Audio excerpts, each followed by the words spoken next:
एक छोटे से गांव में, जहाँ हरे भरे खेत और कच्ची सड़कें थी, रामू और सीता नामक साधारण और दंपति रहा करते थे। रामू दिन रात खेतों में काम करता और मेहनत से रोटी कमाता। वही सीता घर संभालती, सारा दिन घर के काम करती, खाना बनाती और पड़ोसियों के साथ हंसी मजाक करके पूरा दिन गुजारती। उनका एक लौता बेटा मोहन था, जिसके सपने गांव की तंग गलियों से कई बड़े थे। मोहन का दिमाग बहुत ही तेज था। वह पढ़ाई में भी अच्छा था। क्लास में हमेशा अव्वल ही आता था। उसकी आंखों में शहर की चमक थी। वह हमेशा अपने माँ बाप से कहता, माँ बाबा, मैं एक दिन बहुत बड़ा आदमी बन जाऊंगा और शहर जाकर खूब सारे पैसे कमाऊंगा और आप दोनों का नाम रोशन कर दूंगा। हम तीनों सुखी से रहेंगे। राम और सीता को अपने बेटे पर बहुत गर्व था। रामू अपनी मेहनत की कमाई से मोहन को खूब पढ़ाना लिखाना चाहता था। रामू का सपना था कि मोहन पढ़ लिख कर बहुत बड़ा आदमी बने और रामू की तरह उसे मजदूरी ना करनी पड़े। मोहन को शहर भेजने के लिए रामू पैसे जोड़ता था और फिर कई महीनों बाद वह समय आ ही गया जब मोहन शहर जाने के लायक हो गया। फिर उसने अपना बोरिया बिस्तरा बांधा और अपने माता पिता को अलविदा कह रहा था। सीता की आंखें भर आई। फिर रामू उसे समझाते हुए कहता है, सीता, तुम चिंता मत करो। मोहन हमारा बेटा है, जो कि बहुत बहादुर और नेक दिल का लड़का है। और आखिर हम इसी दिन की तो प्रतीक्षा कर रहे थे सीता, कि कब मोहन बड़ा हो जाए, गांव से दूर शहर जाए, ढेर सारे पैसे कमाए और हमारा नाम ऊंचा करे। अब तुम रोकर उसे रोकने की कोशिश मत करो, जाने दो उसे। आप सही कह रहे हैं, लेकिन एक माँ का दिल है ना, भर आता है।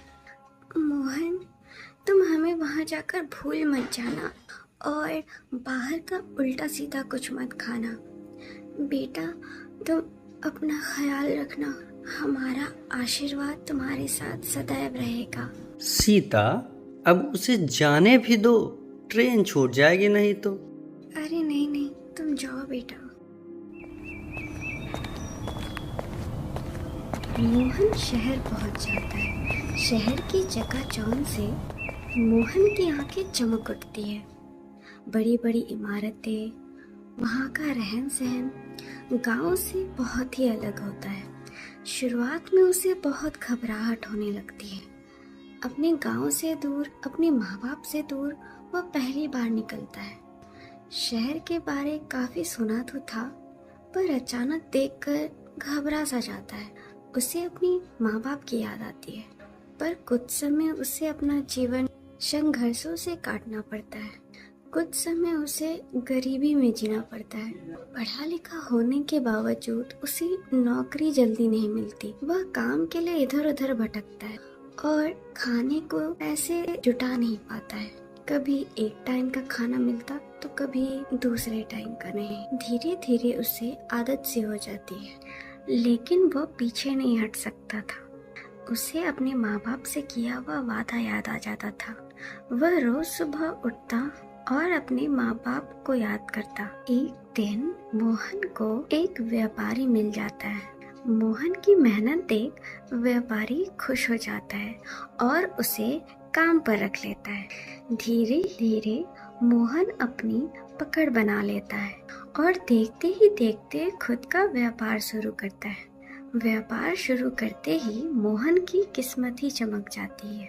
मोहन का नाम बड़े बड़े लोगों में गिना जाने लगा। उसकी किस्मत मानो पूरी तरह से बदल गई।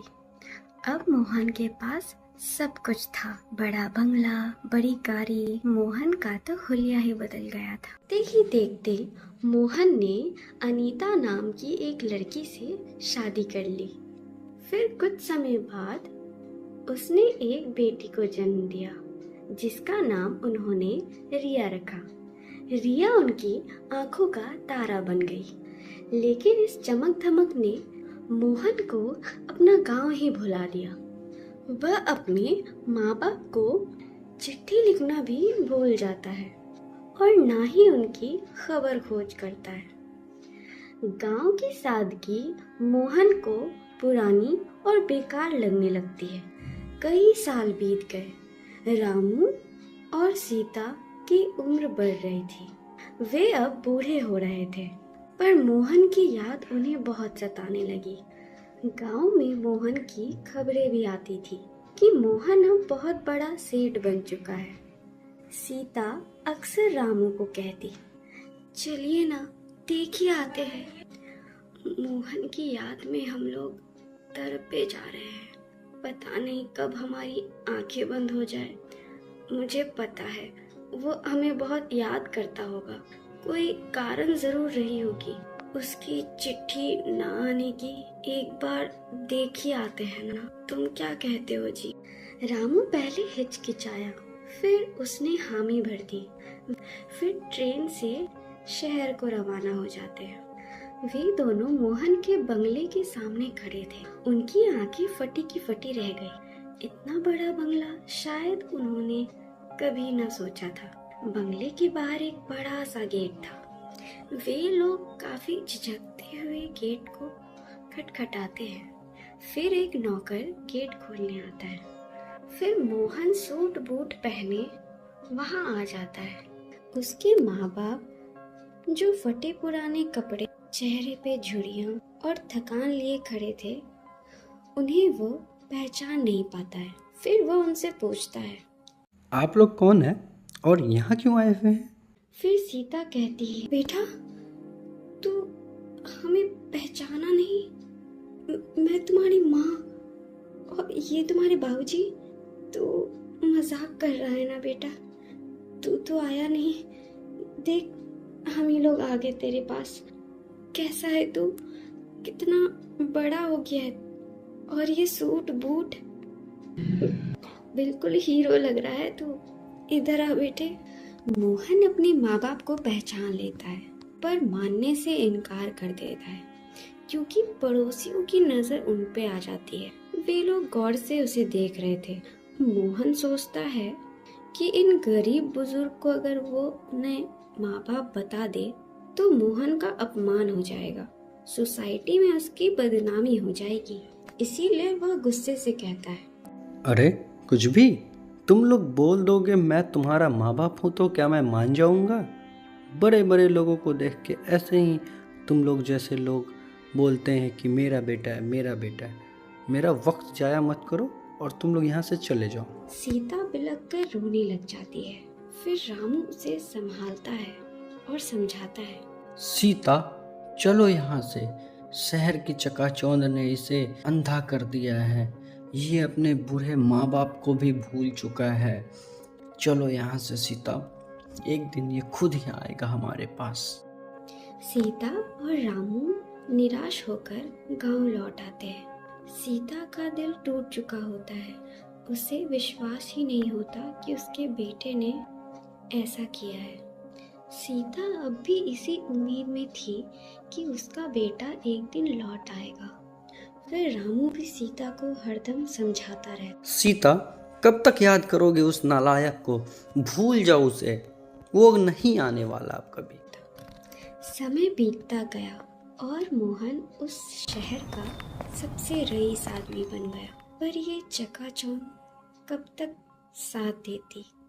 मोहन की जिंदगी में एक तबाही आई। उसकी बेटी रिया, जो उसे जान से प्यारी थी, अचानक बीमार पड़ गई। शुरुआत में रामू को लगा कि कोई छोटी मोटी बीमारी होगी जो दवाइयों से ठीक हो जाएगी, पर डॉक्टर ने बताया कि उसे कोई दुर्लभ बीमारी हो चुकी है जिसमें उसका बच जाना मुश्किल है। अनीता और मोहन दिन रात रिया की सेहत के लिए दुआएं मांगते। एक नाजुक सी बच्ची को इतना कुछ सहना पड़ रहा था। उसकी आंखों में दर्द था। वो समझ नहीं पा रहा था कि उसके साथ ये सब क्यों हो रहा है। दौलत, धन, सब कुछ होने के बाद भी वह लाचार था। मोहन को धीरे धीरे अपनी गलती का एहसास होने लगा था। उसे समझ आ रहा था कि ये उसी के कर्मों का फल है। वह अपनी माँ को याद करने लगा कि कैसे उसकी माँ उसके बीमार पड़ने पर दिन रात जगती, उसकी आंखें भर आई। फिर मोहन ने ठाना कि वो गांव को रवाना हो। उसे अपनी गलती का एहसास हो गया। अगली सुबह वो गांव को निकल जाता है। रास्ते में अपने गांव को देखता हुआ जाता है। उसे अपना बचपन याद आने लगता है। फिर जब आगे बढ़ता है तो अपने बाबूजी को खेत में काम करते हुए देखता है। रामू की कमर झुक चुकी होती है और सीता आंगन के चूल्हे में रोटियां सेक रही होती है। रामू और सीता की नजर मोहन पर पड़ती है। उन्हें विश्वास ही नहीं होता कि मोहन वहां खड़ा था। फिर मोहन अपनी माँ के चरणों में गिर जाता है और उनसे माफी मांगता है। माँ, मुझे माफ़ कर दो। मुझे पता है कि मेरी गलती इतनी बड़ी है कि मैं माफ़ी के काबिल भी नहीं, लेकिन माँ, मेरी ये अंतिम गलती समझ के मुझे माफ़ कर दें। बाबूजी, हमें प्लीज़ क्षमा कर दीजिए बाबूजी। फिर सीता उसे गले लगा लेती है। बेटा, हम माँ बाप है तुम्हारे, तुमसे नाराज तो हो ही नहीं सकते। मुझे पता था तू जरूर आएगा। हमारे बिना क्या तू रह पाएगा? माँ, बाबूजी, आप लोग चलिए यहाँ से।